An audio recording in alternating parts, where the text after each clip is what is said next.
So, hey Mac. What's up? My name is Kirkland. Really interested in a lot of your thought process going into what you've been doing a lot lately. You've been on the up and up. First things first, you just mind introducing yourself and what you do? Oh yeah, I'm Mack Swans, Mack like cheese, Swans like the bird. I'm a local Shreveport artist, musician, rapper, producer, singer, songwriter, event planner.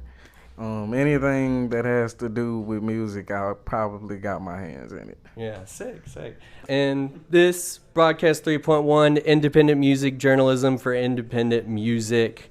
We're here at the Heatwave Cypher doing the fundraiser for art supplies back to school. And you've talked a lot about going to the elementary school, Lanier. Yeah, Pine Grove Elementary and Lanier Middle School. Lanier Middle School, that's Lanier right. became an elementary school probably like 2 or 3 years after. Yeah. When it comes to that, whenever you were going to school around that time, were you lacking in art supplies and things like that? I wasn't even an artist back then, Yeah. honestly.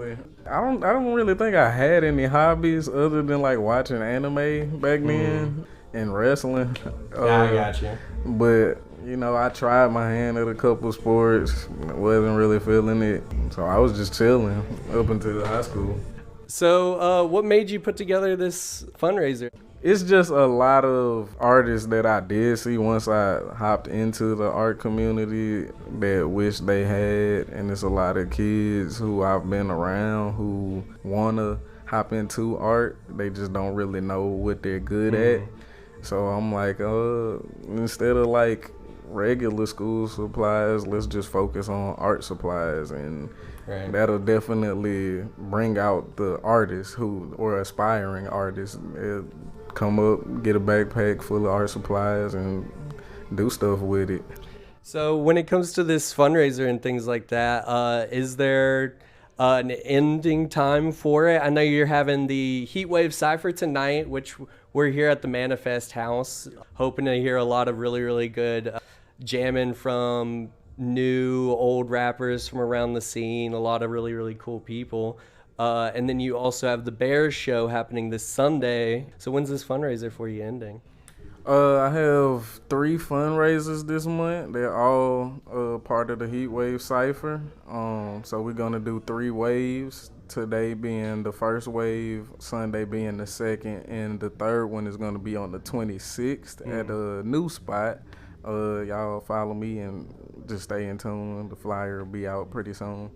That'll probably be the end of it, because I kind of just want it to be a thing where the community could come pitch in.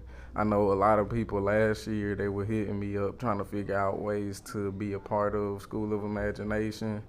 And what I did last year was I shout out to David from Mini-Cindy. He let me use Mini-Cindy every Thursday throughout the summer last year, and just let different artists come bring art supplies up to the Mini-Cindy, and I could just hold it there up until the event. But this year, I wanted to try something that'll help me give out more cohesive backpacks. Like everybody could get the same thing. Everybody leaves with something cool. And I think this is the way to go about it. Hell yeah. I really enjoy that, especially as an artist myself. Having someone go out of their way to make a fundraiser for a bunch of kids to be able to follow their art dreams as well.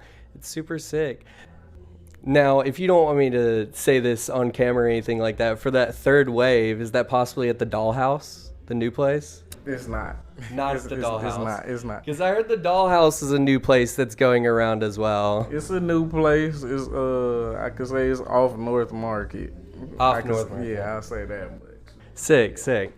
When it comes to the show at Bears, I know at the Heatwave Cypher happening tonight, it's featuring a bunch of different rappers. For that one at Bears, what's going to be featured there? It's going to be a second round of rappers, so everybody is going to be freestyling at each cypher. Each cypher is going to contain a different group of rappers.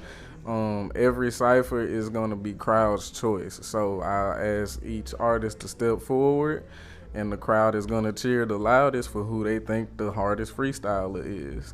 By the third cypher, I get all my 3 winners, they'll battle it out, and whoever wins out of the 3 finalists, they'll get a slot to perform at AOI Live Volume 2, which is the same day as School of Imagination, all in the same function. Fuck yeah. Mm-hmm. So for all the rappers that are showing up for Heatwave Cypher 1, 2, 3, are there any particular performances you're looking forward to? I can say tonight, if everybody shows up, hopefully, this is going to be a very interesting group of freestylers tonight. I have seen all of these men go like they are monsters when it comes to off the dome spits. I've seen some insane shit from Rashard recently. Oh my God, he's been on people's heads, and people just don't know like he's that worse when he's freestyling. Like and especially when it's competitive, he got into the scene like doing competition, so he loves it. Liso, well, he go by Curry now. Rosa, he gonna be here tonight, and a dude by the name of True 1500, and he's like a freestyle legend. Like I've seen him, some of the most amazing freestyles I've heard has come from him. Fuck yeah. So yeah. Hell yeah. This is honestly like for me as well, because I'm like taking notes, being like, who should I be looking into and shit, and listen to their shit. So thank you for that. But yeah, so one thing that I want to talk about is that tonight you're not doing any of the rapping, you're actually doing producing. And I've loved a lot of your productions in the past. I mentioned before this interview that I love Skyscrapers. We talked about that, and you've been rapping over that beat for a while. You do great sampling, and the fact that a lot of your beats, they come out really, really spacey and dreamlike. Are you doing production for all 3 waves, and what are you putting out? I'm only gonna do production for this one because I want to have different groups of producers for all 3 as well. Make sure I can get as much exposure to as many people as I can, because it's a lot of talented producers. It's a lot of talented MCs out here. Q was just telling me, he like, bro, you probably gonna have to do like 10 of these to get everybody. And I'm like, yeah, but we're just gonna focus on the fundraiser right now. Right. Although the reaction from these ciphers, I was not expecting like people to go this crazy about them. Yeah, people popping out the woodwork for this shit. Yeah, this is wild. I wasn't expecting any of this. I was just like, I think this would be a great way to get people to go along with a fundraiser, and it turned out to be a fantastic way. So yeah. Just to get a bit of input on your artistic like drive and what you're putting out right now, how would you describe your production sound personally? Right now I would describe it as like internet horror stories. Oh yeah. I'm actually making a EP called Creepypasta. Yeah, I saw that shit. I'm really hyped for that shit because I'm a big horror fan. So. Oh yeah, I am too. Which my earlier half of my discography was very spacey because I was a big sci-fi fanatic. Right. So it's a lot of my production. It just kind of depends on the genre of movie that I'm watching at the moment. And that shows an age of Insomniacs, but with it being really, really sci-fi focused. I really love that theming that you put together there. Oh yeah, I had to take time with that, even though it's a mixtape.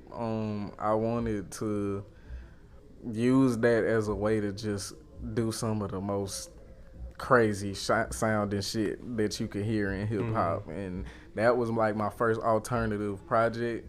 My first step into the alternative lane, which I always wanted to try my hand at alternative music. So I was glad that I was able to do something like AOI. All right. Sick. So just to wrap up the interview, it was a quick little short thing. Love talking to you, Mack. It's fucking great to hear all your thoughts and to pick your brain and all the stuff that's going on. Just let everybody know what's happening. We got the show on Sunday, and then there's the 3rd wave coming up, and then you also have the 2-time event. Just let me know. School of Imagination / Age of Insomniacs Live Experience Volume 2. This is being promoted as the Galactic Battle of the Bands. It's Dr. Maximilian and the Insomniacs versus Live and the Underdogs. So you do not want to miss this. Do your research on both of us. Pick a side. That's all I can say. Shout out to Kirkland. You did your research. I love that. I respect that. Honestly, a lot of people just hop into the interviews and, you know how that goes. But definitely please tap in with Kurt. Like, I didn't even know this much research was done. But you know, I mean, people gotta know not to pull like a Nardwar, but you're Mack Swans. We gotta know. Yeah, I love that though. I love that. I'm inspired by people like Nardwar and things like that. I can tell. Yeah. I'm like, this is a very Nardwar-esque vibe. Yeah. Cause anytime you say something, I'm like, what the fuck? How? But yeah, thank you. Yeah, of course. So this was Broadcast 3.1. You can find us on Instagram at 3.1 Broadcast. And of course, look into Mack Swans and then look into the Heatwave Cypher. We're here tonight. I will be posting on my Instagram story a small clip from this to make sure that if the place ain't full by the time, because I heard that you people are turning people away. We are, unfortunately, because it is a fundraiser and this is a very small house as well. So we have to keep it limited, no more than like 45 to 50 people. Right. So, yeah. But yeah, if you can't show up tonight for the Heatwave Cypher at the Manifest building, so just make sure that you follow Manifest and you'll eventually find out what's going on and things like that. Always check out what's going on with Manifest. Sorry, and of guys, course, we gotta protect Anthony. yeah, right. It's their place, their rules. But no matter what, there is of course the one that's happening on Bears on Fairfield. That one is an open venue. Anybody can show body. Everybody come to that one. Bears is unlimited. Right. Pack it out, please. Is that show gonna having a mandatory cover, or is it just going to be a donation? Free of charge. Since these are like fundraisers, charity events, I really don't want to charge people to get in. It's just if y'all want to bring financial donations, that is encouraged because it's going straight to the art supplies. All right. Sick. Thank you so much again, Mack. It was great interviewing you, and I hope I get to interview you again. But this was Broadcast 3.1. Check us out on 3.1 Broadcast on Instagram.